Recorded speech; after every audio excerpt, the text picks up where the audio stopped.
You gave us like a big view of the Navy. You gave us the view of like the training, the action, the R&R, how it looks like to be on the ship. But the one of the views I definitely want to touch upon here is how did it end? Like how did your service end? For myself personally, uh, I served my 4 years. I served it proudly. But towards the end of my service, I had personal things going on. Um, uh, I was married before my second deployment. Um, my wife at the time, you know, I, I had a daughter born when I was at sea. Talk about the word sacrifice. I basically sacrificed a wife and daughter for the Navy, and for my behavior towards the end of the at the end of the serving, get back to the drinking. Um, that was one of the things I did to excess. And I'll just leave it at the United States Navy didn't invite me to reenlist. Right. Um, uh, one of those things of life's regrets or mistakes.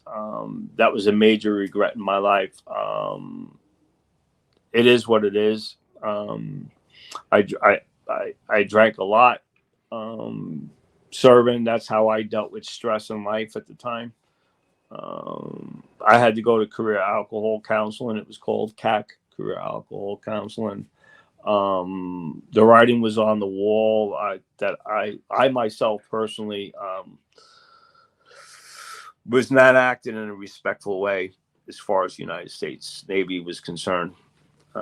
So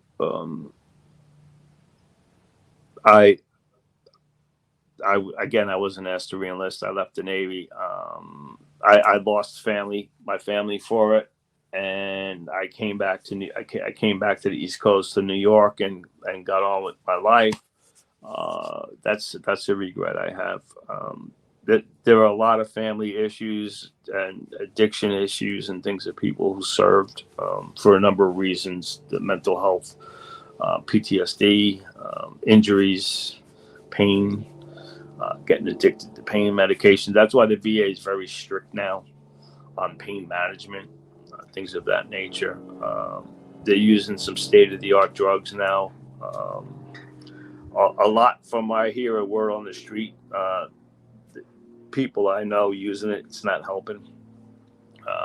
Can get into the whole conversation and how the VA and the veterans, how they're being treated and helped. I do a lot of what I do on a day-to-day basis there with an organization Vet Unite, to get resources to the veterans that they need, because the VA healthcare system is too large. It's too broken. Um, they're not Do you getting feel care. do you feel the army helped you? Now it may be a different story with the army and the VA, but back then in the 80s, do you feel like not sorry, not the army, the military. Do you feel the military helped you transition back into civilian life? Um, Transition. I didn't hear the word transition to the years after I got out of the service. There was no such thing. Um, the military back then, the word prepare. The saying that I use and the people I run with, you prepare us to go to war, or you need to prepare us to come back to civilian uh, life, and they still do not do it properly. They're trying, but back when I got out, there was nothing. Um, you had a short thing with the chaplain. You had hours sitting, 2 or 3 hours in a classroom type situation to prepare you, like resume writing, how to look for a job, and your chaplain told you about family life and trying to acclimate into a civilian society, things of that nature. But uh, you were basically handed handed handed your discharge papers, your last paycheck, and they showed you where the gate was. Bye. Yeah. Thank you for serving, and you were gone. You were kind of on your own. other than pointing to the VA or something like that, that is something that you needed.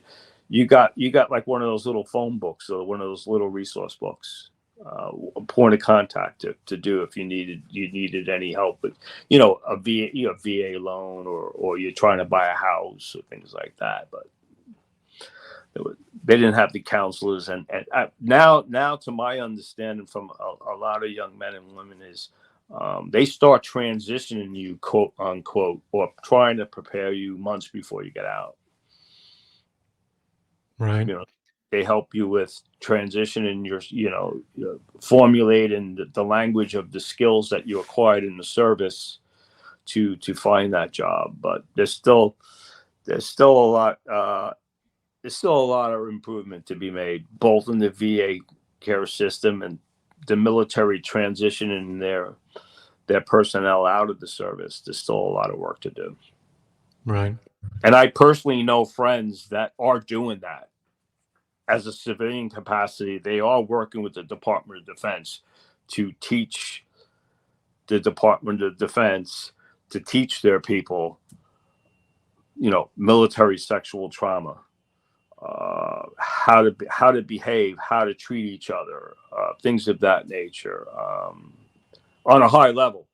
A couple of friends I have work with higher levels of the Department of Defense, especially for the Marines. This particular woman I know,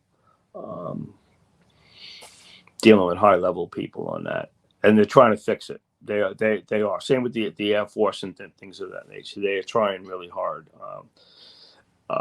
Unfortunately, you find out about the different bases in Fort Hood and the different things that are going on. Some of these bases are still going on. Right. Do you find support also from the civilian sector as well? Like not from the military, but from like philanthropy groups, Yes, organizations. I'm not going to yes, call it charity. I'm going to call it people like who are there to help the veterans. yes. That's what I do a lot of, is finding these people, finding these organizations that I try and assist. I try and assist and help the people who are trying to assist and help transition military people. I call it a passion, call it a mission, call it whatever it may be, but I do that on a day-to-day basis. Yeah. Because even Fine. for my dad and his friends and his brothers, because they were all involved in the war, for them, because in Lebanon it's not as developed as in the West. For him, it was mostly about prayer and going back into work to keep his mind off of it. So but still, like with my conversations with my dad as well as other veterans, and I've even had actually when I visited Florida, I had a very nice conversation with a Gulf War veteran in a bar in Florida in 2006, 2015. I forgot the bar's name and I forgot his name. But I think if you may let me have this viewpoint, I think it's sad when we take a lot of these young people, we put them in a war in a different part of the world. We we take a lot out of them. We expect a lot out of them. They sacrifice a lot of their well-being and health for us. And then the least we can do when they return back is to support them. Because I feel like the media, and I'm not talking about regular Joes, I feel like the media and a lot of like government stuff, they like their heroes dead. They like to have them at the peak of their life, the nice images, but then we've still got like a lot of these people who served at home. They need support, like they need to be transitioned back into like a decent job. They need all the health care because there's a lot of damage that comes out of that stuff, and they just need to be supported by their community and not like thought of as a bad memory. Absolutely.